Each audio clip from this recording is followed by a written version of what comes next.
ਵਾਹਿਗੁਰੂ जी का खालसा वाहिगुरू जी की फतेह। ਅੱਜ ਆਪਾਂ ਸਾਰੇ ਜੋ ਸਾਡੀ ਈਸਟ ਕੋਸਟ ਦੇ ਕਰੀਬ ਗੁਰਦੁਆਰਿਆਂ ਦੇ ਪ੍ਰਬੰਧਕ ਸੰਗਤਾਂ ਜਿਹੜੀਆਂ ਵਾਸ਼ਿੰਗਟਨ ਡੀਸੀ ਦੀ ਧਰਤੀ ਤੇ ਕੈਪੀਟਲ ਹਿੱਲ ਦੇ ਵਿੱਚ ਆਪਾਂ ਖੜੇ ਆ, ਜਿੱਥੇ ਅੱਜ ਸਾਡੇ ਜਿਹੜੇ ਕਾਂਗਰਸਮੈਨ ਜਿਹੜੇ ਨੁਮਾਇੰਦਾ ਚੁਣੇ ਹੋਏ ਅਲੱਗ-ਅਲੱਗ ਸਟੇਟਾਂ ਤੋਂ ਉਹਨਾਂ ਨੇ ਇਸ ਕਾਰਜ ਵਾਸਤੇ ਸਪੋਰਟ ਕੀਤੀ ਆ। ਤੇ ਅੱਜ अरदास जिहड़ी आ समूह शहीदां नूं डेडिकेट की गई आ, जो साडे पंथ वास्ते जिन्हां ने बहुत वड्डियां कुरबानियां कीतियां।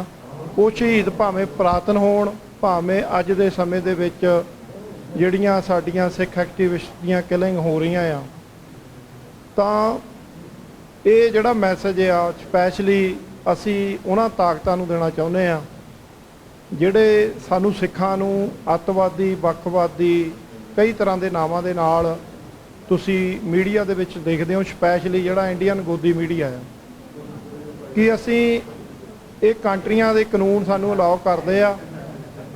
ਇਹਨਾਂ ਕੰਟਰੀਆਂ ਦੇ ਕਾਨੂੰਨ ਜਿਹੜੇ ਆ ਉਹ ਸਾਨੂੰ ਪੀਸਫੁਲ ਤਰੀਕੇ ਨਾਲ ਆਪਣੀ ਗੱਲ ਜਿਹੜੀ ਆਪਣੀ ਮੁਹਿੰਮ ਜਿਹੜੀ ਆ ਕੌਮੀ ਖਾਲਿਸਤਾਨ ਦੀ ਵੀ ਉਹ ਵੀ ਅਸੀਂ ਚਲਾਉਂਦੇ ਆ। ਤਾਂ ਅੱਜ ਦਾ ਜਿਹੜਾ ਮੈਸੇਜ ਆ ਉਹ ਕੁੱਲ ਦੁਨੀਆ ਦੇ ਵਿੱਚ ਖਾਸ ਕਰਕੇ ਇੰਡੀਅਨ ਸਿਸਟਮ ਨੂੰ ਜਿਹੜਾ ਹੈਗਾ ਆ ਕਿ ਅਸੀਂ ਇਹਨਾਂ ਨੂੰ ਤੁਸੀਂ ਖਾਲਿਸਤਾਨੀ ਸਮਝ ਲਓ। ਜਿੰਨੇ ਅਸੀਂ ਆਏ ਹੋਏ ਆ, ਮੈਂ ਖੁਦ ਖਾਲਿਸਤਾਨੀ ਆ, ਪਰ ਅਸੀਂ ਜਿਹੜਾ ਪੀਸਫੁਲ ਤਰੀਕੇ ਦੇ ਵਿੱਚ ਆਪਣੀ ਕੰਪੇਨ ਜਿਹੜੀ ਮੁਹਿੰਮ ਕੁੱਲ ਦੁਨੀਆ ਦੇ ਵਿੱਚ ਚਲਾ ਰਹੇ ਆ। ਤੇ ਅਸੀਂ ਜਿੱਥੇ ਅਮਰੀਕਨ ਸਿਸਟਮ ਸਰਕਾਰ ਦਾ ਜਿੰਨੇ ਕਾਂਗਰਸਮੈਨ ਅੱਜ ਜਿਨ੍ਹਾਂ ਨੇ ਸਪੋਰਟ ਕੀਤਾ ਅਰਦਾਸ ਨੂੰ, ਉਹਨਾਂ ਦਾ ਸਾਰਿਆਂ ਦਾ ਧੰਨਵਾਦ ਕਰਦੇ ਹਾਂ।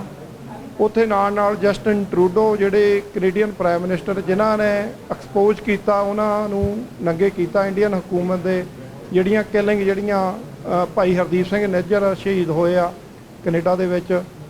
ਸੋ ਇਹ ਅਰਦਾਸ ਉਹਨਾਂ ਸ਼ਹੀਦਾਂ ਨੂੰ ਵੀ ਸਮਰਪਿਤ ਆ ਜੋ ਪਿਛਲੇ ਸਮਿਆਂ ਦੇ ਵਿੱਚ ਜਦੋਂ ਅਸੀਂ ਪੰਜਾਬ ਤੋਂ ਦੇਖਦੇ ਹਾਂ ਬਾਈ ਦੀਪ ਸਿੱਧੂ, ਉਹਨਾਂ ਤੋਂ ਬਾਅਦ ਸੰਦੀਪ ਨੰਗਲ ਅੰਬੀਆਂ ਜਿਹੜਾ ਪਲੇਅਰ ਸੀ, ਉਹਨਾਂ ਨਾਲ ਇਨਕਰੇਜ ਹੁੰਦੇ ਆ ਸਾਡੇ ਸਿੱਖ ਯੂਥ ਨੌਜਵਾਨ ਨਸ਼ਿਆਂ ਤੋਂ ਦੂਰ ਕਿਵੇਂ ਰੱਖਣਾ ਆ, ਇੱਕ ਨੌਜਵਾਨ ਆਪਣਾ ਸਰੀਰ ਕਿਵੇਂ ਕਮਾਉਂਦਾ ਐਕਸਰਸਾਈਜ਼ ਦੇ ਨਾਲ, ਉਹ ਦੂਜੇ ਨੌਜਵਾਨਾਂ ਵਾਸਤੇ ਕਿਵੇਂ ਪ੍ਰੇਰਨਾ ਸਰੋਤ ਬਣਦਾ ਆ।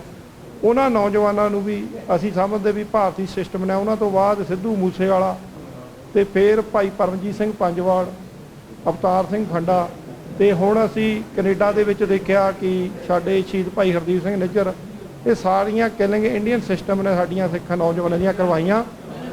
ਔਰ ਹੋਰ ਵੀ ਬਹੁਤ ਥ੍ਰੈਟਿੰਗ ਜਿਹੜੀਆਂ ਸੋਸ਼ਲ ਮੀਡੀਆ ਥਰੂ ਜਾਂ ਉਹਨਾਂ ਨੇ ਜਿਹੜੀਆਂ NIA ਨੇ ਲਿਸਟਾਂ ਜਾਰੀ ਕੀਤੀਆਂ ਆ, ਉਹਦੇ ਵਿੱਚ ਕਾਫੀ ਸਾਰੇ ਨਾਂ ਆ।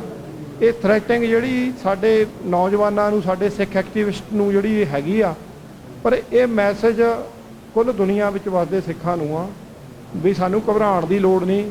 ਇਹ ਖਾਲਿਸਤਾਨ ਦਾ ਸ਼ਬਦ ਜਿਹੜਾ ਹਊਆ ਬਣਾਇਆ ਹੋਇਆ, ਅਸੀਂ ਖਾਲਿਸਤਾਨੀ ਅੱਜ ਅਮਰੀਕਾ ਦੀ ਕੈਪੀਟਲ ਹਿੱਲ ਪਾਰਲੀਮੈਂਟ ਦੇ ਅੰਦਰ ਖੜੇ ਆ, ਅਰਦਾਸ ਹੋਈ ਆ ਔਰ ਇੱਥੇ ਇਹ ਕੰਟਰੀਆਂ ਦੇ ਕਾਨੂੰਨ ਸਾਨੂੰ ਅਲਾਉ ਕਰਦੇ ਆ ਕਿ ਤੁਸੀਂ ਇਹ ਕੋਈ ਧੱਕਾ ਨਹੀਂ ਹੈਗਾ ਜਿਵੇਂ ਇੰਡੀਆ ਝੂਠੇ ਪੁਲਿਸ ਮੁਕਾਬਲੇ ਕਰਾ ਕੇ ਸਿੱਖਾਂ ਦੀ ਜੈਨੋਸਾਈਡ, ਮੁਸਲਮਾਨਾਂ ਦੀ ਜੈਨੋਸਾਈਡ ਗੁਜਰਾਤ ਦੇ ਵਿੱਚ, ਜਾਂ ਹੁਣ ਰੀਸੈਂਟਲੀ ਮਨੀਪੁਰ ਦੇ ਵਿੱਚ ਅਸੀਂ ਦੇਖ ਰਹੇ ਹਾਂ ਕਿਵੇਂ ਉੱਥੇ ਕ੍ਰਿਸਚਨਾਂ ਦੇ ਨਾਲ ਜਾਂ ਦੂਜੇ ਧਰਮਾਂ ਦੇ ਲੋਕਾਂ ਨਾਲ ਬਲਾਤਕਾਰ ਹੋ ਰਹੇ ਆ, ਰੇਪ ਹੋ ਰਹੇ ਆ। ਉਹੀ ਕੰਮ ਇਹਨਾਂ ਨੇ ਸਾਡੇ ਨਾਲ ਜੂਨ 1984 ਦੇ ਵਿੱਚ ਦਿੱਲੀ ਦੇ ਵਿੱਚ, ਪੰਜਾਬ ਦੇ ਵਿੱਚ ਕੀਤਾ ਸੀ। ਅਤੇ ਅੱਜ ਅਸੀਂ ਇਹ ਵੀ ਕਹਿੰਦੇ ਵੀ ਇੰਡੀਆ ਨੂੰ ਇੱਕ ਅੱਤਵਾਦੀ ਕੰਟਰੀ ਐਲਾਨਣਾ ਚਾਹੀਦਾ ਆ ਇਹਨਾਂ ਸਰਕਾਰਾਂ ਨੂੰ। ਇਹ ਮੈਸੇਜ ਕਲੀਅਰ ਆ ਕਿ ਸਾਨੂੰ ਆਪਣੀ ਮੁਹਿੰਮ ਜਿਹੜੀ ਹੋਰ ਜੱਦੋ ਜਹਿਦ ਠੋਕ ਕੇ ਵਿਦੇਸ਼ਾਂ ਵਿੱਚੋਂ ਕੰਪੇਨ ਜਿਹੜੀ ਆ ਉਹ ਖਾਲਿਸਤਾਨ ਦੇ ਸੰਬੰਧ ਵਿੱਚ ਚਲਾਉਣੀ ਚਾਹੀਦੀ ਆ। ਸੋ ਅਸੀਂ ਧੰਨਵਾਦ ਕਰਦੇ ਹਾਂ ਅਮਰੀਕਨ ਸਰਕਾਰ ਦਾ ਔਰ ਸਮੂਹ ਸ਼ਹੀਦਾਂ ਨੂੰ ਅਸੀਂ ਅੱਜ ਪ੍ਰਣਾਮ ਕਰਦੇ ਹਾਂ। ਪ੍ਰਣਾਮ ਸ਼ਹੀਦਾਂ ਨੂੰ ਜਿਨ੍ਹਾਂ ਜ਼ਿੰਦਗੀ ਧਰਮ ਤੋਂ ਵਾਰੀ। ਅੱਜ ਉਹਨਾਂ ਸ਼ਹੀਦਾਂ ਨੂੰ ਅਸੀਂ ਨਤਮਸਤਕ ਹੋਏ ਹਾਂ, ਅਰਦਾਸ ਕੀਤੀ ਆ ਅਮਰੀਕਾ ਦੀ ਪਾਰਲੀਮੈਂਟ ਦੇ ਵਿੱਚ, ਜਿੱਥੇ ਪੂਰੀ ਅਮਰੀਕਾ ਤੋਂ ਚੁਣੇ ਹੋਏ ਨੁਮਾਇੰਦੇ ਬੈਠਦੇ ਆ। ਸੋ ਇਹ ਮੈਸੇਜ ਸਾਰੇ ਦੁਨੀਆ ਦੇ ਵਿੱਚ ਵੱਸਦੇ ਸਿੱਖਾਂ ਨੂੰ ਆ, ਘਬਰਾਓ ਨਾ, ਡਰੋ ਨਾ। ਜਿੰਨੀਆਂ ਮਰਜ਼ੀ ਲਿਸਟਾਂ NIA ਬਣਾ ਲਵੇ ਇੰਡੀਅਨ ਹਕੂਮਤ, ਪਰ ਇੱਕ ਦਿਨ ਕੌਮੀ ਘਰ ਖਾਲਿਸਤਾਨ ਬਣਨਾ ਆ। ਉਹ ਭਾਰਤੀ ਕਬਜ਼ੇ ਦੇ ਵਿੱਚ ਜਿਹੜਾ ਪੰਜਾਬ ਆ ਉਹ ਆਜ਼ਾਦ ਹੋ ਕੇ ਰਹਿਣਾ ਆ। ਸੋ ਮੈਂ ਸਾਰਿਆਂ ਦਾ ਧੰਨਵਾਦ ਕਰਦਾ ਆ।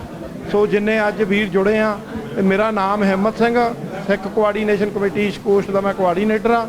ਸੋ ਸਾਰੀ ਪੰਥ ਨੂੰ ਮੈਸੇਜ ਆ ਵੀ ਸਾਰੇ ਜਾਣੇ ਰਲ ਕੇ ਪੰਥ ਵਾਸਤੇ ਬਿਹਤਰੀ ਵਾਸਤੇ ਕੰਮ ਕਰੋ। ਭਾਈ ਹਰਜਿੰਦਰ ਸਿੰਘ ਜਿਹੜੇ ਸਾਡੇ ਸਿੱਖ ਕੋਆਰਡੀਨੇਸ਼ਨ ਕਮੇਟੀ ਈਸਟ ਕੋਸਟ ਦੇ ਮੀਡੀਆ ਸਪੋਕਸਮੈਨ ਆ, ਭਾਈ ਯੁਵਰਾਜ ਸਿੰਘ ਹੋਣੀ, ਇਹਨਾਂ ਨੇ ਐਫਰਟ ਕੀਤਾ। ਸੋ ਡਾਕਟਰ ਪ੍ਰਿਤਪਾਲ ਸਿੰਘ ਹੋਣੀ ਵੀ ਆਏ ਹੋਏ ਆ ਕੈਲੀਫੋਰਨੀਆ ਤੋਂ। ਸੋ ਸਾਰਿਆਂ ਦਾ ਧੰਨਵਾਦ। ਸੋ ਅਖੀਰ ਦੇ ਵਿੱਚ ਮੈਂ ਕਹਿਣਾ ਚਾਹਾਂਗਾ, ਖਾਲਿਸਤਾਨ ਜਿੰਦਾਬਾਦ।